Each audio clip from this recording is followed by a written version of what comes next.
I have nothing to say to you anymore. Stay away from me. That was the end of my friendship with Tomomi.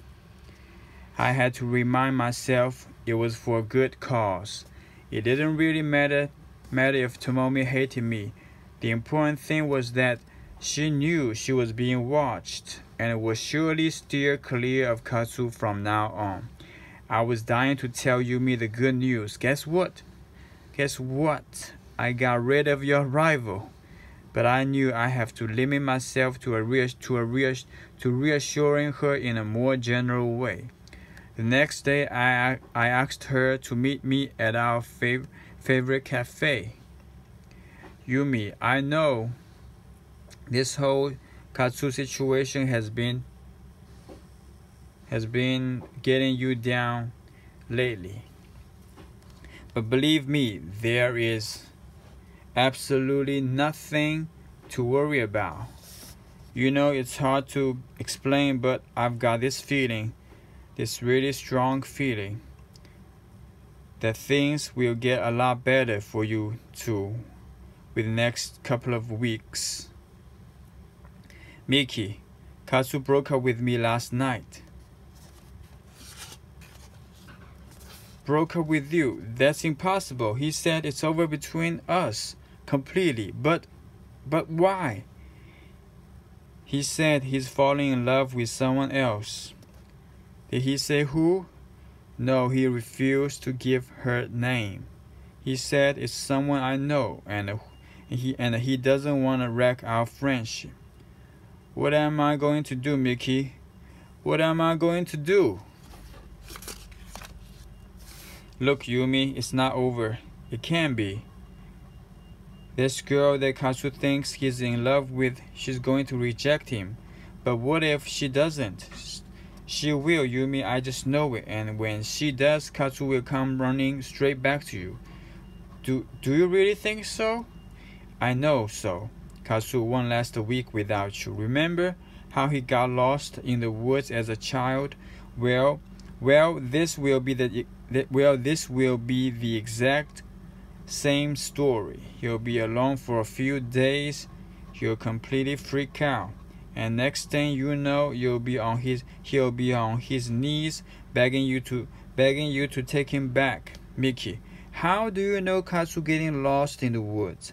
No one knows about that but me. Katsu swore it was a secret. A secret he would never tell anyone but me. Well, I guess he isn't you, isn't it? You are the one Katsu's falling in love with. No, Yumi, that's not true. You've been hanging around with Katsu behind my back. Admit it. Yumi, you're my friend. I would never. Then tell me how you know that story. And if it's not the truth, don't waste my time. The truth was the one thing I couldn't tell Yumi. I promised Hiro I would guard his secrets as jealously as he did, and that promise at least I would keep. As I sat there staring at Yumi, I silently took stock of all the well-intentioned lies that had brought me to this point, and realized that I could neither tell Yumi the truth nor lie to her anymore. I can't tell you how I know about that story, Yumi, and even if I could, you would never believe me. Well, I'm sorry, Miki, but you're going to have to do a whole lot better than that. It only takes a couple of minutes to really screw up your life, putting it back together again. That's what really takes time. But the next day at school, I saw all too clearly what I had done. With Tomomi and Yumi no longer on speaking terms with me, I was now officially frozen out of my own circle of friends, and had to watch from a distance as they got along perfectly well without me.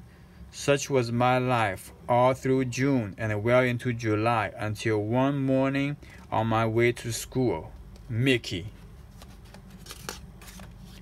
Hiro, where have you been the last few weeks? I hardly seen you. Oh, I've just been spending a lot of time alone lately.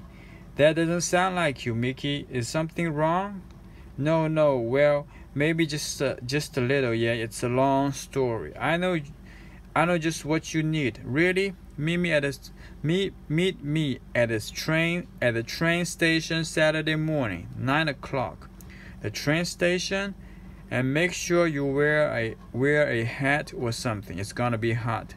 But Hiro, 9 o'clock. Don't be late.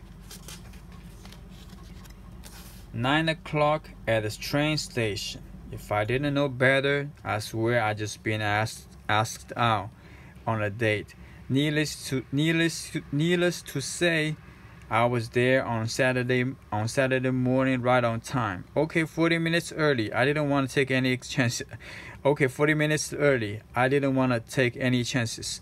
Hiro was a little early himself, and there was no denying it. He seemed really glad to see me. Wow, you look great. Thanks. Come on, I've already got our tickets.